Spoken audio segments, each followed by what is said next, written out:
Now, the greatest radio shows of all time. Suspense. The Shadow Node. Washington calling David Harding, counter-spy. Classic radio theater. The Great Gildersleeve. Fibber McGee and Molly. Dragnet. Gunsmoke. The Lone Ranger.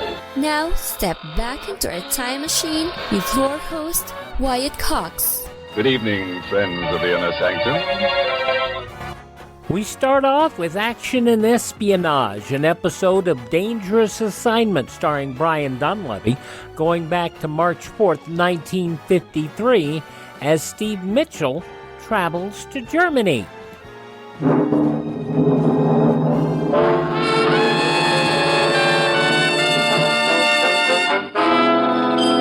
Dangerous Assignment, transcribed starring Brian Donlevy as Steve Mitchell.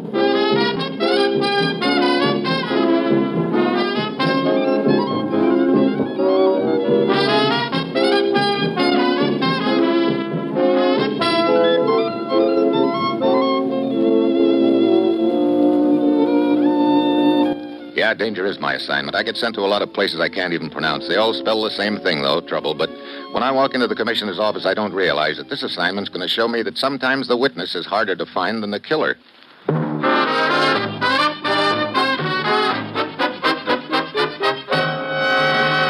Morning, Commissioner. You sent for me? Steve, you'll recall that several former leading Nazis were arrested not long ago on charges of plotting to regain power in Western Germany. Yeah, 7 of them in all, including 2 of Hitler's so-called heirs. There's still another ex-Nazi big shot involved, perhaps the most dangerous of them all, but we haven't been able to get enough evidence to nail him. His name is Heinrich Schwandorf. He could be their new leader. Schwandorf, yeah, I remember him. He's clever, Steve, very clever. And as I said, we haven't been able to pin a thing on him.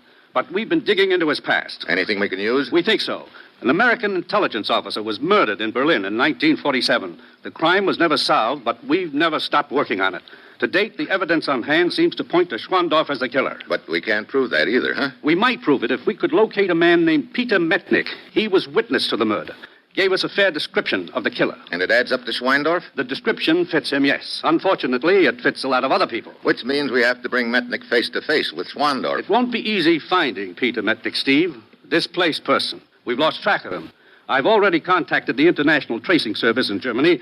They'll have checked their DP files by the time you get there. Right, Commissioner. A word of caution, Steve. If Schwandorf's found out we're looking for Metnick, he'll try to stop you and get to Metnick first. We want Metnick, Steve, alive. Well, that's it. You've got your assignment. Good luck.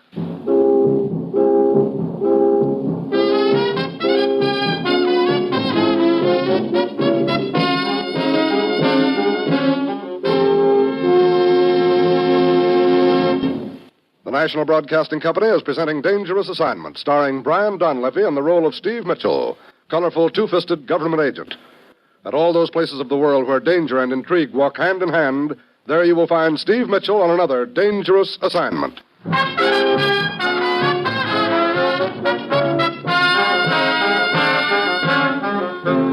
Sure, I've got my assignment. Get over to Germany and start tracking down a displaced person named Peter Metnick and hope he can identify a killer for us, an ex-Nazi big shot we'd like to put away for keeps. It's early Friday evening when my plane lands, and I hurry over to the office of the International Tracing Service, an agency of the Allied High Commission.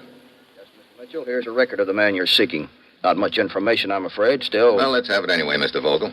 Peter Jan Metnick, profession, school teacher. Arrested in Prague, 1940. Released by Allied forces in 1945. Has been employed as a dock worker, private tutor, shoe salesman, and farm labor. A brief description of him follows. Height, weight, color of hair, eyes, and so forth. When did you get this information? August 1948. Peter Metnick came to us seeking information regarding a daughter. We succeeded in locating her 2 years later, but by then Metnick had disappeared. Hadn't he left an address with you? Yes. He had secured employment on a farm in Bavaria, near the village of Linderheim. A farm owned by a man named Carl Whedon. But he'd already moved on by the time you located his daughter, huh? Yes, the owner of the farm was vague. Couldn't seem to remember where Metnick had gone to. Oh, that's where the trail ends, a farm in Bavaria. Look, about Metnick's daughter, where does she live? Frankfurt. I guess I ought to run down there. That will not be necessary, Mr. Mitchell. Fraulein Metnick is here. Oh? When we were informed of your arrival, we immediately contacted her, thinking perhaps she might have heard of her father. She hadn't, but she insisted on coming here to see you. Good. Let's talk to her then. Of course. Excuse me. Fraulein Metnick? Yes? This way, if you please. Fraulein Metnick, Mr. Mitchell. How do you do, Mr. Mitchell? Fraulein, sit down, please. Thank you. You're looking for my father, Herr Mitchell. He's in danger. So are you. Because of what your father knows, someone may try to silence him with a threat against you. Oh, I don't understand. Your father was a witness to a murder. Berlin, 1947. He saw the killer get away. We think we know now who that killer was. Oh, I see. And you need my father to identify him. Then we must find him quickly, Herr Mitchell. First of all, Fraulein, do you have any photographs of your father? I have several snapshots in my purse. Good. Here, this one. This was taken on the steps of a school in Prague where my father taught. He was there many years until he was arrested.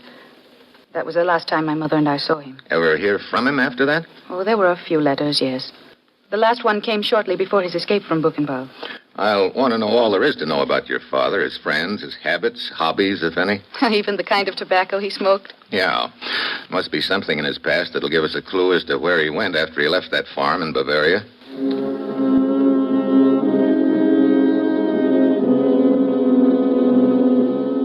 We spend the next couple of hours at a quiet little cafe nearby, and Fräulein Lana Metnick fills me in about her father's background. Later, I borrow a car from Vogel at the tracing service, and Lonnie and I head south for Frankfurt. It's almost 11 that night when we pull into town. We drive straight to her apartment. Yes, that's the building up ahead, Stephen. The small one on the left. Okay, Lonnie. You will come up? Sure. I want to look over those letters and also help you pack. Pack? I'll feel a lot better, Lonnie, after you've moved to a hotel. But I'm not afraid, Stephen. Okay, but you're still going to... What is it? That gent just coming out of your apartment building. You mean the one coming this way? Yeah. You know him? I think so. Excuse me a minute. Oh, just a minute. Yes, what is it? We've met, haven't we? Have we? I'm afraid not. In any event, I don't seem to recall. Perhaps it's just that I recognize you from some photographs. Really? Or at the newsreel, maybe. Newsreels? No, I've never been quite that important. But you were Herr Schwandorf. Schwandorf? You're mistaken. Heinrich Schwandorf of Leipzig, a member of the inner circle of Hitler's stooges. I said you were mistaken, my friend. Now, if you'll excuse me, good night. Sure, but we'll meet again, Herr Schwandorf. Maybe real soon. Who was that man, Stephen? The number one reason why we're going to get you out of here fast.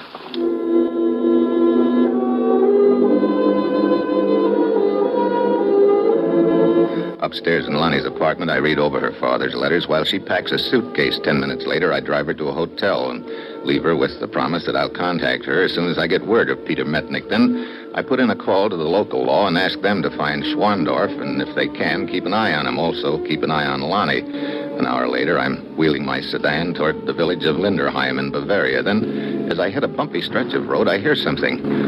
A muffled groan in the back seat. I slam on the brakes.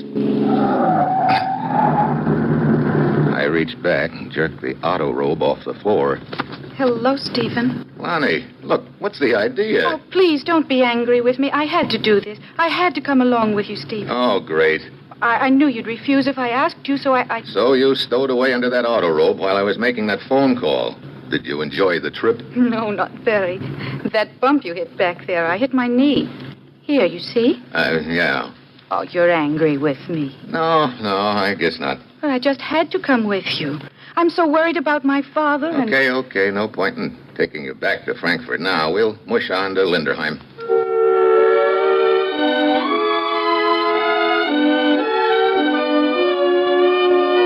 It's another 4 hours drive to Linderheim, and Lonnie sleeps most of the way with her head on my shoulder. The things I have to put up with sometimes.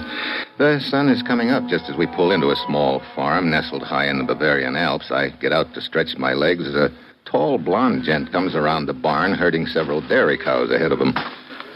Hello there. Hi. You the owner? Yeah, I am Ernst Weiden. Oh, I thought the owner was Karl Weiden. My father, he died a year ago.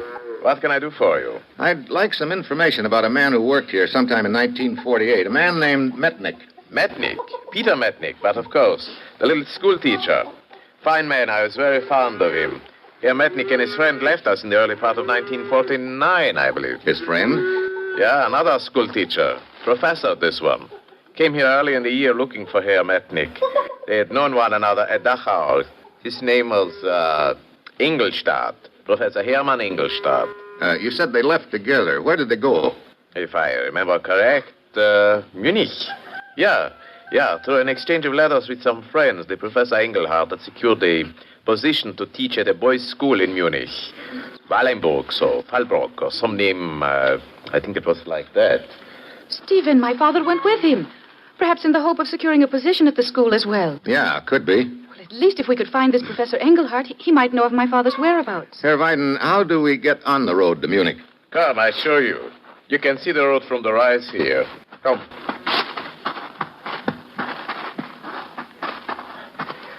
Down there. You see the village? Yeah.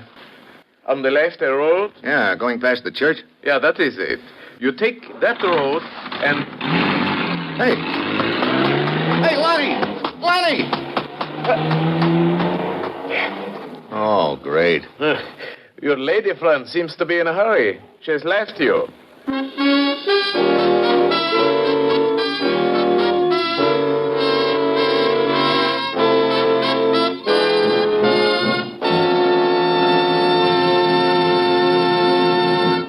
March 4th, 1953, Dangerous Assignment on Classic Radio Theater with Wyatt Cox.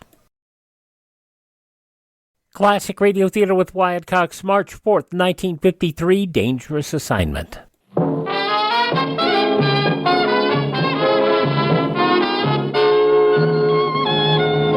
Now, back to Dangerous Assignment and Brian Donlevy as Steve Mitchell.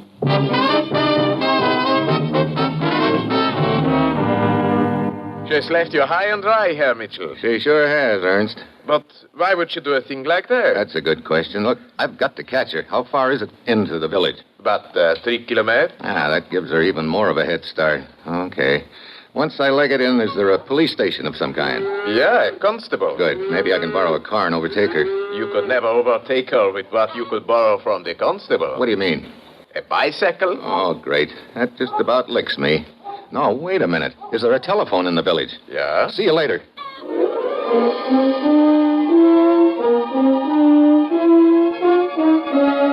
In the village, I telephone our legation in Munich and ask them to check and try to locate the boys' school where Professor Engelhardt teaches. Half an hour later, they call me back and give me the name of it. I put in a call to the headmaster, Dr. Professor Engelhardt is on a holiday in Salzburg. He goes there often for his health. He must be careful, you know. He was gassed in the First World War, and it bothers him quite a bit. I was telling him only the other day... Look, Dr. Grumper, do you remember when Professor Engelhardt first came to your school a few years back? Of course. Was there a man with him, a man named Metnich? No, he arrived alone. Oh, fine, another lead gone. He had, of course, been traveling with this Metnich. What's that? But Metnich was killed in a train accident. Killed? Yeah, at a village not far from here. Freiburg, I think he said. Yeah, Freiburg. Okay, one thing more, Dr. Grumper. If anybody else makes inquiry about Engelhardt or Metnich, and I think someone will, you give out the same information you gave me.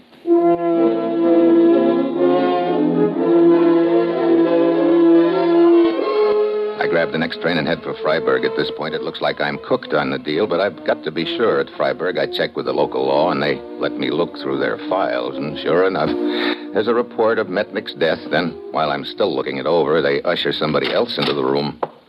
Well, Stephen. Hello, honey. How did you get here? I took a shortcut. Stephen, my father's dead. Yeah, I know. Well, that's what the headmaster told me, but, well, I couldn't believe it. I had to be sure. That's why I came here. I guess there's no doubt about it, Lonnie. Hey, look, why did you grab the car and beat it back there at the farm?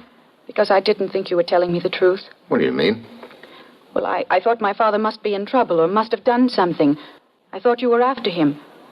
Then when I saw you talking with the Nazi Spandorf... Oh, so you did know him? Of course. Many of us have good cause to know him. I thought the two of you were working together. I see. So when that farmer told us about the boys' school, my only thought was to get to my father and warn him. Later, I realized I must be mistaken about you. I'm sorry, Steve. Well, like you say, I guess it doesn't matter anymore. How did it happen, Steve? Well, according to the report here, Professor Engelhardt and your father, Peter Metnick, had hitched a ride on a train. Riding the rods, we call it. Your father fell off to the tracks and... well, you can guess the rest. Oh, yes. Sorry, Lonnie. Thank you, Steve. Well, what now? I wanted to find your father because I figured he could pin a killing on Schwandorf. Now, maybe I better talk to Professor Engelhardt if I can find him. You think he might have some information? Maybe he was traveling with your father. Well, if he can tell me anything, I want to talk to him also. Well, we'd better check that headmaster at the boys' school in Munich, see if he can give us a line on Engelhardt.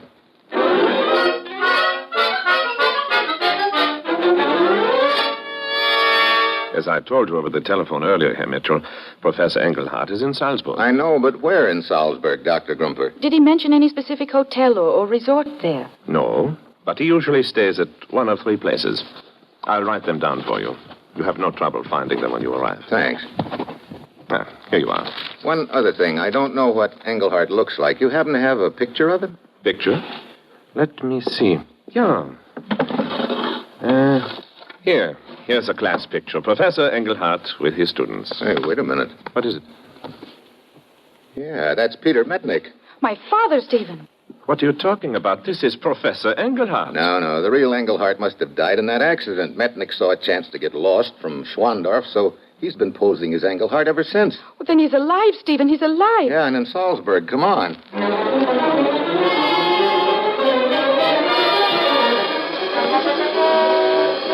We burn up the road to Salzburg. I head for a phone booth to call the places the headmaster gave me. One of them has no phone, so I call the other 2. Lonnie waits outside the booth for me. I draw a blank on both places.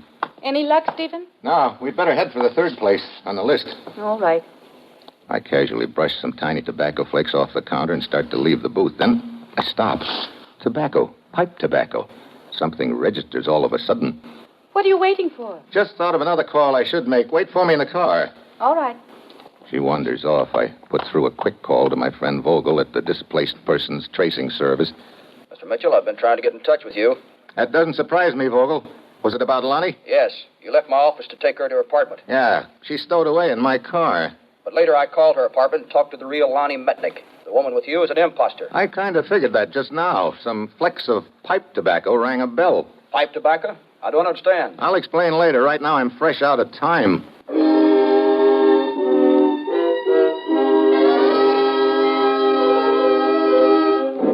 I go outside to the car. Lonnie's nowhere in sight. I've got to act fast. I go to the 3rd address on my list. Yep. They tell me Lonnie just left. She'd been asking about the professor who's at the band concert in the park.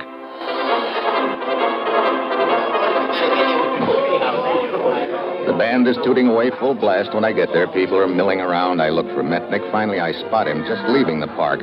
Lonnie's right behind him, and I've got a strong hunch she's holding a gun in his back, maneuvering him to a quiet spot to kill him. I've got to slip up without her seeing me. One peep out of me, and Metnick's a dead duck. They move on out of the park and down a quiet walk that runs along one side. I follow them. Just as they start across the street, a low black sedan swings around the corner and heads for them fast. Suddenly, I get a hunch what's going to happen. Metnick, watch out! They jump back just in time. The car whips by and heads for me. I grab a push cart and shove it toward the car as I dive to one side. The driver swerves and goes up on the sidewalk. I run over to it just as Schwandorf tries to get out the door with a gun.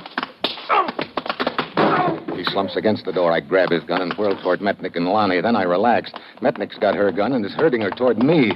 Who are you? And who is this girl? I'm Steve Mitchell, United States agent. This girl was hired to find you and knock you off to keep you from putting the finger on this boy in the car. Huh? Heinrich Schwandorf. You remember him, huh? Yes, indeed I do. I saw him kill a man several years ago. That's what we wanted to know. That cook's Mr. Schwandorf. That's fine. He tried to run us down in the car. Sure, he wanted you both out of his way. You'd already served your purpose as far as he was concerned. But I was his girl. He tried to kill me. Don't worry. If you need any more against him, I'll give you plenty. I don't doubt it. How did you find out about this girl, Mr. Mitchell? She was posing as your daughter, Mr. Metnick, but a few flakes of tobacco in a phone booth put me wise to her just in time. Tobacco? I don't understand. It made me remember your talking about your father's favorite pipe tobacco. But I do not smoke. That's right. I should have known that as soon as I learned you'd been badly gassed in World War I. But it didn't register until just a few minutes ago. Yeah, sweetheart, you were doing great until I spotted the tobacco. Then you just sort of went up in smoke.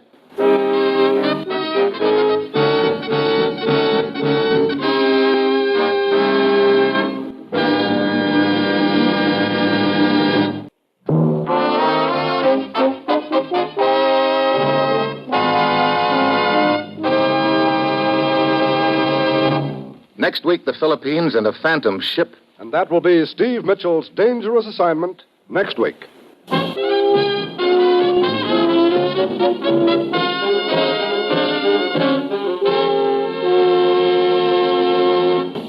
Included in tonight's cast were Jim Davis, Pamela Duncan, Henry Rowland, Paul Frees, and Rye Billsbury. This is John Storm speaking. March 4th, 1953, Dangerous Assignment on Classic Radio Theater with Wyatt Cox.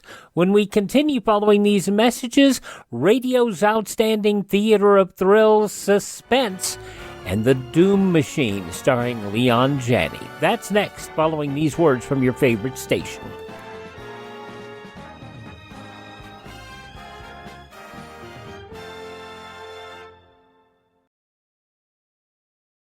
Just when you thought it couldn't get any better, Mike Lindell and MyPillow launching the MyPillow 2.0.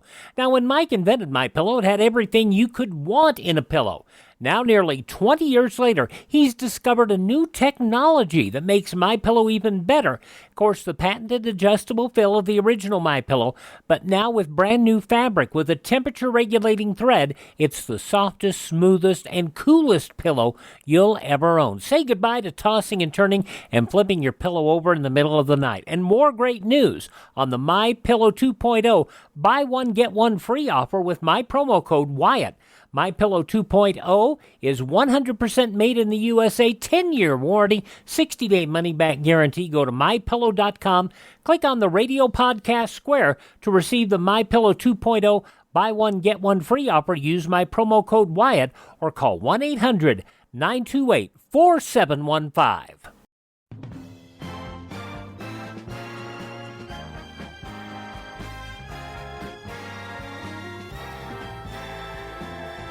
Now on Classic Radio Theater with Wyatt Cox, radio's outstanding theater of thrills, Suspense, March 4th, 1962. Leon Janney stars in Doom Machine. And now, a tale well calculated to keep you in suspense. In a moment, Act One of Doom Machine, starring Leon Janney as Dr. Ferris, and written especially for Suspense by Edgar Martin.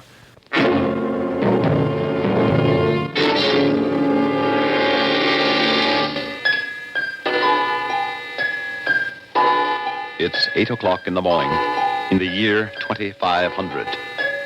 On the outskirts of the great city is a large one-story house. In one wing of this house is the laboratory of Dr. Atlee Ferris, who is seated behind an enormous horseshoe-shaped desk, studded with levers and small blinking instrument panels. Morning, Dr. Ferris. Good morning, Jack. I tried to work out those calculations you left as best I could. I hope I have them figured right, sir. Never mind, I won't be able to use them anyway.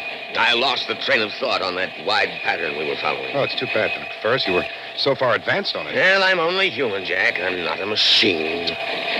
In fact, my humanity practically conspires against me. The level of concentration I need is fantastic, Jack.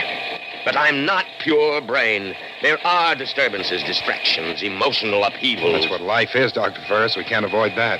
But if there were pure brain, Jack, a mind that would hold pure thought and nothing else, that would carry out the logical sequence of thoughts into action without any deviation from its purpose, regardless of any distraction or human consideration. There's no such thing, Dr. Ferris. It would be monstrous. Perhaps, but it would succeed in its work. Whereas we, because we're human, too often are distracted and fail. I'd rather fail than be just a brain. Yes, because you're human. And you won't admit that creatures with a pure brain would be superior to you. Well, back to your work, Jack. I'm just talking to myself anyway. He doesn't understand how limited the human mind is. Yes, that's it. That's what I need. A brain that isn't human.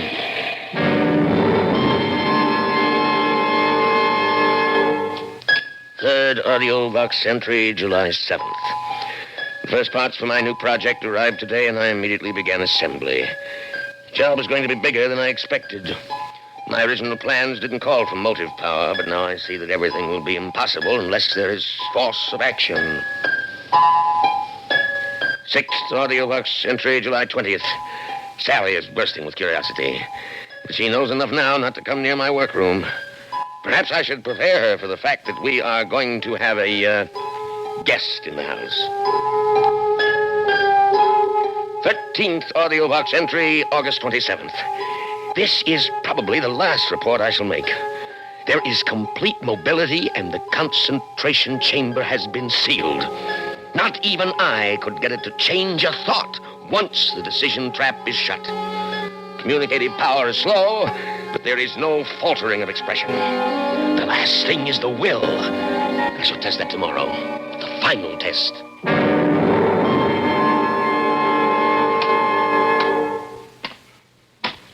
I hear something. Is that it, Dr. Ferris? I ordered it to report to me here in the laboratory at 10 o'clock. What time is it now, Jack? It's just 10, Dr. Ferris. Is it safe? We'll know in a moment.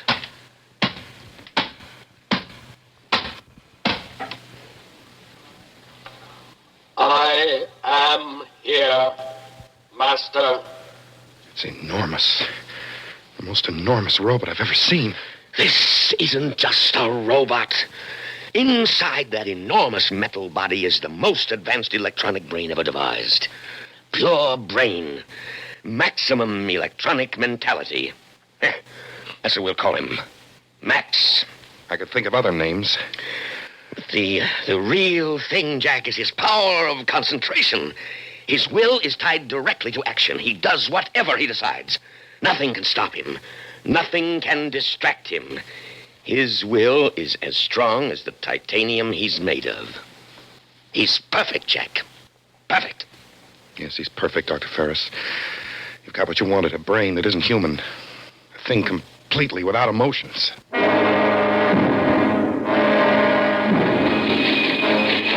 Look at Daddy's laboratory, Philip. Isn't it immense? You can see and hear everything from this control room. Is that the robot, Mr. Ferris? Yes, that's Max. Well, what do you think of him? He's amazing. He operates himself, Philip. He's not just a robot. He's a thinking machine. He's figuring out the solar energy formula right now. Jack does the manual work. You mean the man takes orders from the robot? Jack's not in Max's class when it comes to pure thought. Oh, Daddy, it's humiliating to take orders from a machine. Yeah? And what's your opinion, you brilliant young physicist, Philip? Well, as a scientist, Dr. Ferris, I have to admit admiration for your robot, Max. But speaking as a human being, I think I'd resent taking orders from it, too. I mean, having it on a pedestal. Well, that's where Max belongs. He can do the mental job, and Jack can't. Therefore, Max leads and Jack follows. I'm not interested in your so-called human values. I have no more feelings about them than Max has. The superior always lead the inferior. That's the way it is, and that's the way it has to be. Dr. Ferris, I can't stand it anymore. I'm not working for you. I'm working for a machine, an iron monster. Oh, now don't be He knows foolish. it, too. I can feel it. He's cocky, Dr. Ferris. He gloats over us. Well, that's how you feel, Jack. Max has no emotions. He's just doing a job. I don't want to be a part of it. But he's going to succeed, Jack. Max is going to accomplish in a month what you and I have been working on for 3 years. I'm going to fly to the Capitol tomorrow to report on our progress. You can't quit now. I'm depending on you. How long will you be away? Oh, a few days, maybe a week. And the final test of the formula may come while I'm gone. You have to be here. Well, if we're that close to the end, I suppose I can stick it out. Fine. Now, if the test should come while I'm gone, I want you to record all the steps on the audio vox tape recorder. I'll remember. Oh, and Jack, there may be some danger. You're going to be trapping the energy of the sun right in the laboratory. Radiation will be intense. Now, be sure you set the thermal drums in back of the solar tube so you can graph the heat measurement. The main thing, of course, is to be positive the formula's correct before you throw the switch. How much chance I'll have to figure that? Max makes all the decisions. Well, that's the one reason I'm not worried about the danger, Jack. You can trust Max. Whatever you think of him, you know that. I suppose so. Well, it's important that you believe in him. His mind, Jack, his pure electronic brain will do more for humanity than generations of emotional beings like us.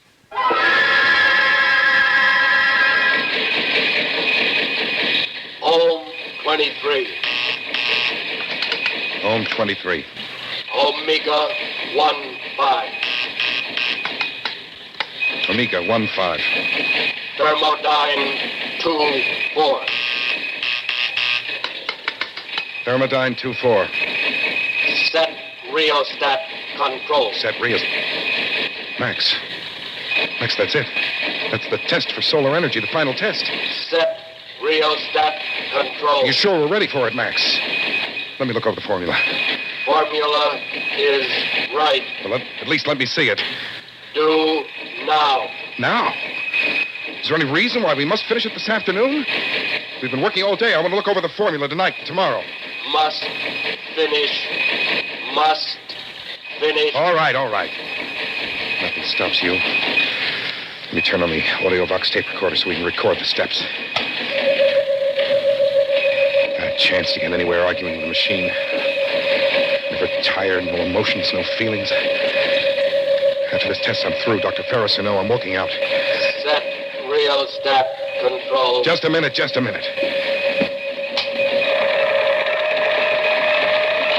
There. Now I'll check the thermal drums.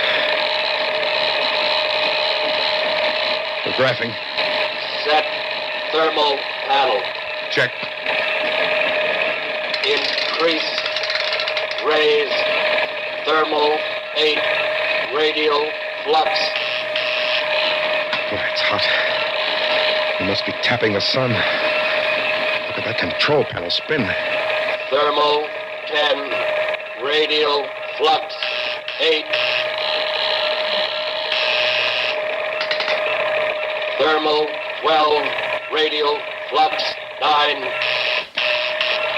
Max, it's getting too hot. I don't think we can get any more increase. Thermal 14. Radial flux 10.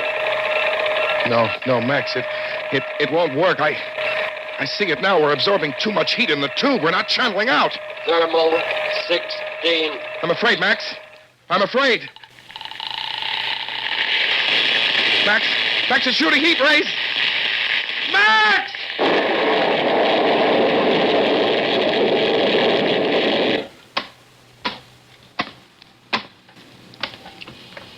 Jack gone. Heat over maximum. Need new formula.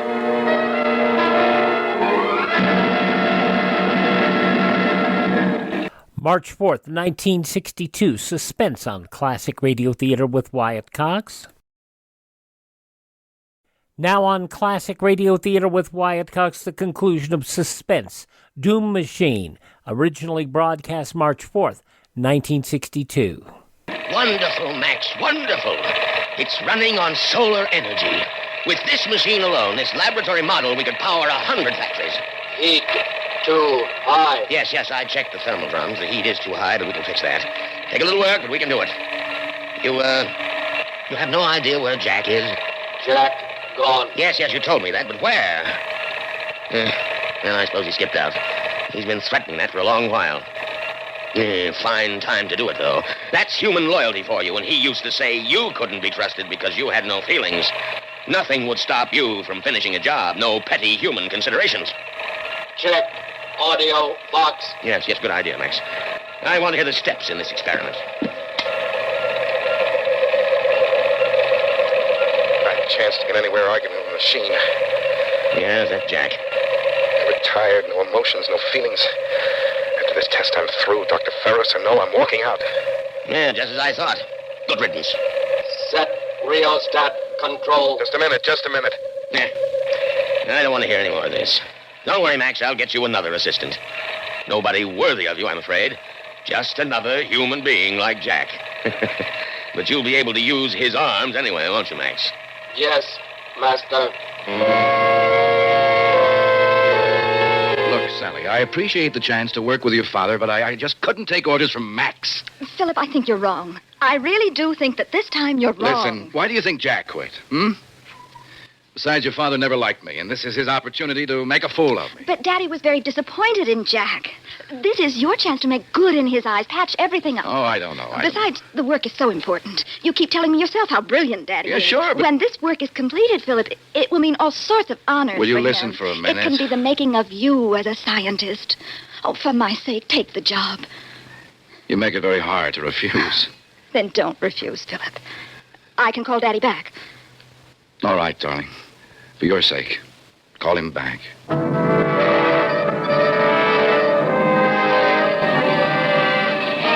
Now, Philip, the one problem we had was the excess of heat vibration in the thermal tube itself. I checked over Max's new formula to decrease that, and I think he's got it. I've given him instructions based on that new formula. I want you to follow Max's orders completely. I'm jetting out to the Capitol again with a member of the National Thermal Committee, and I'm sure you can handle the work in my absence. Well, I don't see why not. The way it looks, I'll only be an extra pair of hands for Max. Just so. A very apt bit of phrasing, Philip. Well, Max and I might as well get to work. Fine, fine. Max will show you how to regulate the thermal drums. Good luck. I'm afraid we've been keeping you from concluding your experiments, Dr. Ferris, having you report to the Capitol so often. On the contrary, Dr. Larkin, I'm in the fortunate position of being able to place my work in even more capable hands than mine. Oh? I don't suppose you've heard of Max. Max? Primary field 23.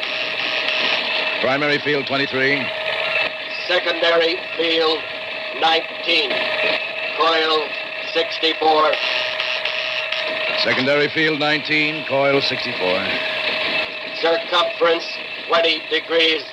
Circumference 20 degrees. But Ferris, you can't be serious.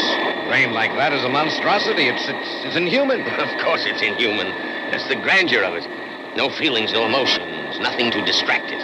Just pure scientific thought at the service of humanity. But a thing like that cannot serve humanity, Dr. Ferris. It's wrong somehow. We've always used mechanical servants, Dr. Larkin. Why, this very jet ship... Oh, no. Not to make decisions for us. It's a mistake to grant free will to any mind untempered by feelings and emotions. There's something immoral about it. Oh, but that's just the beauty of it, Dr. Larkin. Precisely because he has no feelings, Max can never make mistakes. Sorry, I don't believe it. No machine in the world operates to perfection. But Max isn't a machine. Max is pure brain, self-corrected, undistracted. Here, let me show you. Just look at the perfection of his latest formula.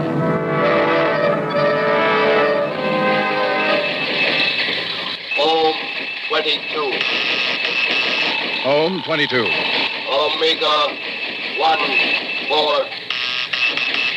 Omega 1-4. See?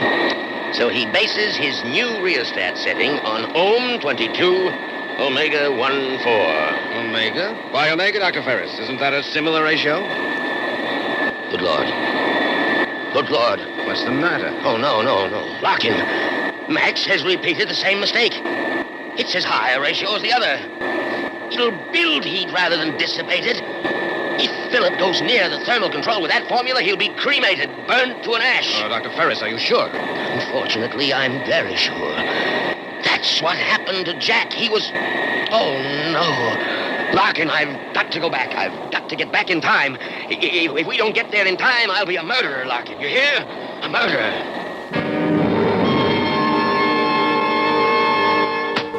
Rheostat control.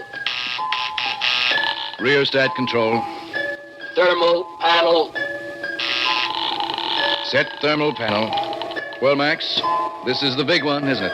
We're all set to drag in the blazing sun. You know you're not half bad to work with after a fellow becomes used to your infernal arrogance. Set thermal panel. And your infernal driving. There. All right, Max, old boy, fire away. We're on to glory. Increase raise. Thermal 8. Radial flux 6. Thermal 8, radial flux 6. Ah, this certainly builds up heat fast. Thermal 12. Radial flux 9. Thermal 12, radial... Oh. Thermal 14. Radial flux 10. Thermal 14. Machine's awfully hot, Max. There. Max, listen. I don't know about this. It's getting awfully hot. Get away from that machine. Dr. Ferris, what's wrong? Shooting thermal rays. You'll be cremated, burned to an ash. Into the control room, quick. Hey, easy. Now, stay there. The inso-glass walls will shield you. Thermal 16. Radial flux 12. Max is going to the thermal panel. I've got to stop him. Oh, please, Dr. Ferris, you'll be killed yourself. Now stay in there. Don't come out. Now, Max, listen to me. Your new formula was wrong. Wrong. Don't touch the thermal panel. You'll be destroyed. Stop, Max. Do you hear me? Not stop until finished. But not if you've made a mistake. Now stop, Max. Stop. Dr. Ferris, he can't stop. Nothing will stop him. That's the way you built him. He's only a machine. He has no understanding. No, he's not just a machine. He's pure brain. He must understand. Now, Max, listen. Your formula is wrong. You'll destroy yourself. Everything you've accomplished will be destroyed with you. Not stop. Not stop. Good Lord. He's found the switch. Dr. Ferris, come in here, quickly! Oh, the idiot monster! Dr. Larkin was right. It is something immoral, an inflexible electronic brain. No emotions, no soul, no reason. It's my fault, mine. Dr. Ferris! Look out! He's throwing the switch, Dr. Ferris! No, Max, no!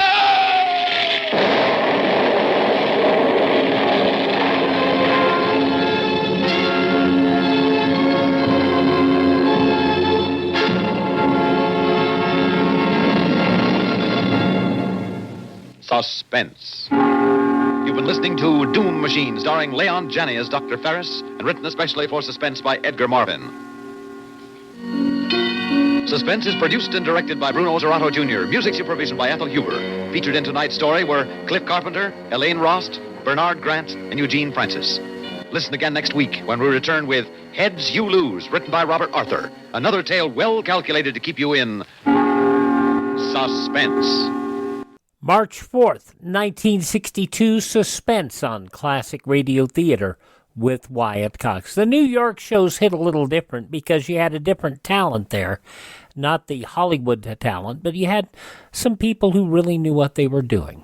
Thank this station, support their advertisers. It's their kindness and courtesy that allows us to be with you each and every time we roll around here on your favorite radio station. Miss a day, you don't have to miss a show. All of our shows are available on demand at classicradio.stream. Classicradio.stream. Stream our shows. Learn about building a classic radio collection of your own. You can contact me there, find our social media links. You can also buy me a copy. That helps us acquire additional classic radio collections. Thanks for tuning in. Tell all your friends the great radio shows are right here at this spot on the dial. Classic Radio Theater with Wyatt Cox on your favorite station.